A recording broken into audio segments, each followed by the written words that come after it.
याविषयी आपण बालविकास प्रकल्प अधिकारी कार्यालय पवनी ग्रामीण यांच्याकडे लेखी आक्षेप नोंदवला। मात्र त्या आक्षेपाचे समाधान न करता टाळाटाळ करण्यात येत असल्याने तालुका बालविकास प्रकल्प अधिकाऱ्यांच्या भूमिकेवर त्यांनी संशय व्यक्त केला आहे। या प्रकरणी वरिष्ठांनी लक्ष घालून सदर प्रकरणाची योग्य चौकशी करून न्याय मिळवून द्यावा अशी मागणी स्नेहा तितिरमारे यांनी यावेळी केली। तितिरमारे, मी पवनी तालुक्यातील निलज या गावची आहे।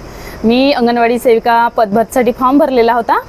तिथे प्रथम लिस्टमध्ये जेव्हा ग्रामपंचायतला लागली तेव्हा प्रेरणा धनपाल नवघरे ही पहिल्या नंबरवरती आहे आणि मी स्नेहा शुभम तितिरमारे दुसऱ्या नंबरवरती आहे। तिला 1 मार्क्स माझ्यापेक्षा जास्तच आहे। तर मी तिच्यावर ऑब्जेक्शन घेतला। मला डाऊट होतं की हिचे डॉक्युमेंट्स आपण पडताळणी करावं बा। तर मी तिच्यावर ऑब्जेक्शन घेतला की मला तुझे डॉक्युमेंट्स चेक करायचे आहेत। तर ज्या तारखेनुसार जे GR ची तारीख होती त्याच्यानुसार मला बोलवलं ऑफिसमध्ये आणि मग तिचे डॉक्युमेंट्स दाखवले। डॉक्युमेंट्स दाखवल्यानंतर मी डायरेक्ट मार्कशीटला हात लावून चेक केलं। म्हटलं मला ह्या मार्कशीटवर डाऊट आहे आणि मला याचा डिप्लोमा दाखवा म्हटलं या मार्कशीटचा।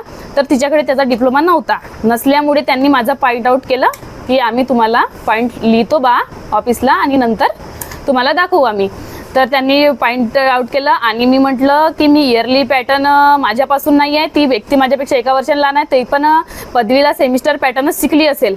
तर तिच्याकडे सेमिस्टर पॅटर्नचे पण तिथं नव्हते। मुक्त विद्यापीठाचे डॉक्युमेंट जोडलेले आहेत आणि 3 इयरचे 3 मार्कशीट जोडलेले आहेत। तर मी घेतलं डाऊट। त्याच्यानंतर त्यांनी मला नंतर एक लेटर दिलं की या तारखेला तुम्ही या की ती व्यक्ती तुम्हाला डॉक्युमेंट्स प्रत्यक्षात दाखवायला तयार नाही। तिने सक्त लेटर लिहून दिलं की मी आपली वैयक्तिक माहिती तुला देणार नाही।